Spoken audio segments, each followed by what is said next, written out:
बात नेपाल की करें तो नेपाल में आम चुनाव की मतगणना जारी है। 160 से ज्यादा सीटों पर शुरुआती रुझान आ चुके हैं।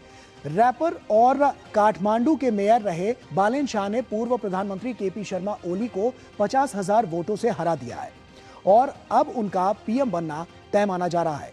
बालेन शाह को 68,348 वोट मिले, जबकि केपी शर्मा ओली को 18,734 वोट मिले। यानी ये जीत काफी बड़ी है। इन चुनावों में बालेन शाह की राष्ट्रीय स्वतंत्र पार्टी सबसे बड़ी पार्टी बनकर उभरी है। और वहीं बालेन शाह ने 4 बार के पीएम केपी ओली को हराकर इतिहास रच दिया है, वो भी 50,000 वोटों से जीतकर। आरपीएस ने अब तक 70 सीटों पर जीत हासिल की है। काठमांडू की सभी 10 सीटों पर वो जीती है आरपीएस, और देश भर में 52 सीटों पर आगे है आरपीएस।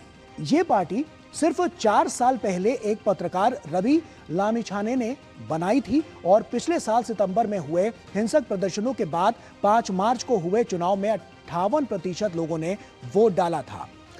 आगे बात करें तो आप समझिए कि वोटों की गिनती पूरी होने में 3 से 4 दिन लगने की उम्मीद है, और ऐसे में चुनाव आयोग ने कहा है कि 9 मार्च तक काउंटिंग जो है वो पूरी कर ली जाएगी। तो इन तमाम जो बालेन शाह की जो जीत है उसको हम बता रहे हैं कि किस तरह से वो जीते हैं और किस तरह से एक लंबा संघर्ष उनका रहा है और किस तरह से जो स्ट्रैटेजी उनकी रही है वो कामयाब होती हुई नजर आई है। इसीलिए जो आंकड़े हैं वो परिवर्तित होते हुए नजर आए हैं और चुनावी समीकरण जो थे वो लगातार दर्शा रहे हैं कि किस तरह से जो तमाम स्थितियां थी वो बदलते हुए नजर आई हैं। और आइए अब हम आपको बताते हैं कि नेपाल चुनाव में जीत हासिल करने वाले बालेन शाह राजधानी काठमांडू के मेयर हैं। ये हम आपको बता दें, ये आप अपने देख सकते हैं कि किस तरह से जो है यहाँ पर तमाम जो बातें हैं वो निकलकर सामने आ रही हैं। और ये देखिए, नेपाल की राजधानी काठमांडू के मेयर हैं और राजनीति में आने से पहले स्ट्रक्चरल इंजीनियर ये थे और इन्होंने काफ़ी यहाँ पर मेहनत करी और किस तरह से वहाँ पर जो लोगों के बीच ये पहुँचे तब इन्होंने क्या कुछ किया वो हम आपको बता रहे हैं। भारत के कर्नाटक से अपनी इंजीनियरिंग की डिग्री इन्होंने पूरी की, जो बालेन शाह हैं उन्होंने, और उसके बाद किस तरह से आगे ये बढ़ते हुए नजर आए। नेपाल के एक बहुत प्रसिद्ध रैपर और संगीतकार भी ये हैं, इसीलिए लोगों तक इनकी जो पहुंच थी वो आसानी से पहुंच पाए क्योंकि ये काफ़ी लोकप्रिय थे।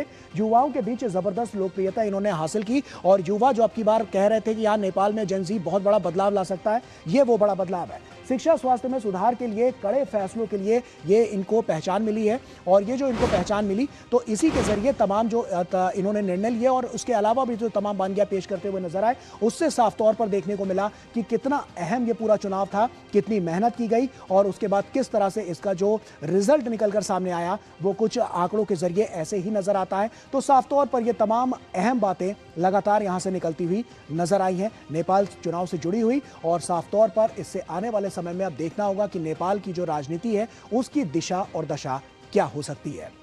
इसी के साथ फिलहाल हमारी इस खास पेशकश में इतना ही, नेशन टू नेशन में इतना ही। आप बने रहिए डीडी न्यूज के साथ। हमारी पूरी टीम को दीजिए इजाजत। नमस्कार।